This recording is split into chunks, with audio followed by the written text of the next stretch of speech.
Incident grave en vol, intimidation, employé lanceur d'alerte, qu'est-ce qu'il se passe chez Boeing et peut-on encore faire confiance à l'entreprise?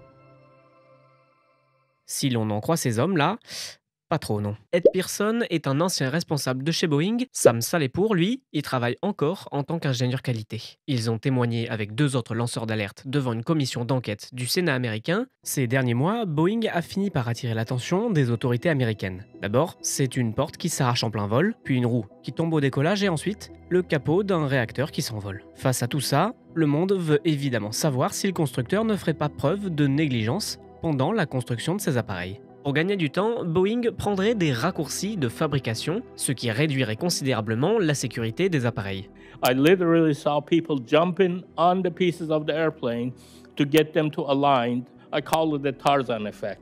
Malgré ça, de nombreux espaces entre les pièces seraient encore trop grands au moment de la mise sur le marché. Effectively, they are putting out defective airplanes. D'un autre côté, la FAA, qui réglemente l'aviation civile aux États-Unis, aurait aussi été trop passive. Elle laisserait Boeing certifier ses avions quasiment toute seule, malgré des problèmes majeurs de sécurité. Every person stepping aboard a Boeing airplane is at risk. Bon, l'ambiance s'est posée, on montera plus jamais dans un Boeing, sauf que quand on creuse un peu, On oublie beaucoup que Boeing construit les avions, les teste avant de les livrer à la compagnie, mais une fois que ces appareils sont livrés aux compagnies, concrètement, le gros du travail est effectué par d'autres entreprises. ce que ça veut dire, c'est qu'un boulon mal vissé ou un capot pas fermé, au hasard, ben, c'est pas forcément la faute de Boeing, mais plutôt de l'entreprise qui l'a entretenu. On est à donc 90 incidents chez Boeing et étonnamment 101 incidents chez Airbus. Mais pas de chance, deux choses jouent vraiment contre Boeing. Déjà, toutes les images spectaculaires apparues sur les réseaux se passent dans un avion du constructeur américain, ce qui laisse à penser que les incidents d'Airbus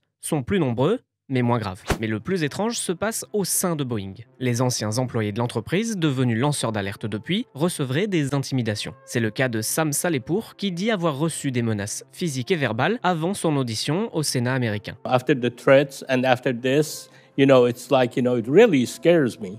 If something happens to me, I am at peace because I feel like by coming forward, I will be saving a lot of lives. John Barnett, lui, avait travaillé chez Boeing pendant 32 ans. Après avoir fait fuiter des infos sur l'entreprise, il se serait suicidé sur un parking, mais les causes de sa mort sont encore très floues et sont encore sous enquête. Incidents à la chaîne, possibles intimidations, le climat pesant autour de Boeing a de quoi repousser les voyageurs et les compagnies aériennes. Face à ça, son concurrent Airbus décolle encore un peu plus en termes de confiance, mais aussi de vente. En 2023, Boeing a vendu 1314 avions. Airbus en a vendu 2094. On est quasi à un facteur x2 en termes de publicité. Boeing concrètement est en train de traîner un boulet, que ce soit de sa faute ou non. Et ce boulet, Boeing le traîne depuis quelques années déjà. Lui, là, c'est le 737 MAX. En 2018, un de ces modèles de la compagnie Lion Air se crache en Indonésie. L'année d'après, un autre d'Ethiopian Airlines s'écrase 6 minutes après le décollage. Rapidement, des dysfonctionnements similaires sont découverts sur les Boeing 737 MAX.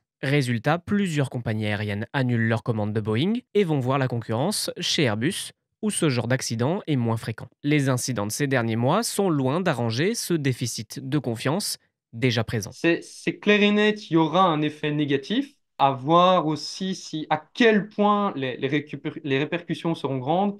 Ça, c'est vraiment l'avenir nous le dira. L'avenir nous dira aussi si Boeing est une entreprise dangereuse ou si elle est seulement victime de malchance. L'avion, lui, reste encore et toujours le moyen de transport le plus sûr et réglementé au monde. Alors, il y a peut-être eu certains problèmes sur certains modèles. C'est vraiment des problèmes séparés qui concernent effectivement des Boeing, mais Boeing reste un industriel qui est compétent avec un historique qui est quand même assez grandiose.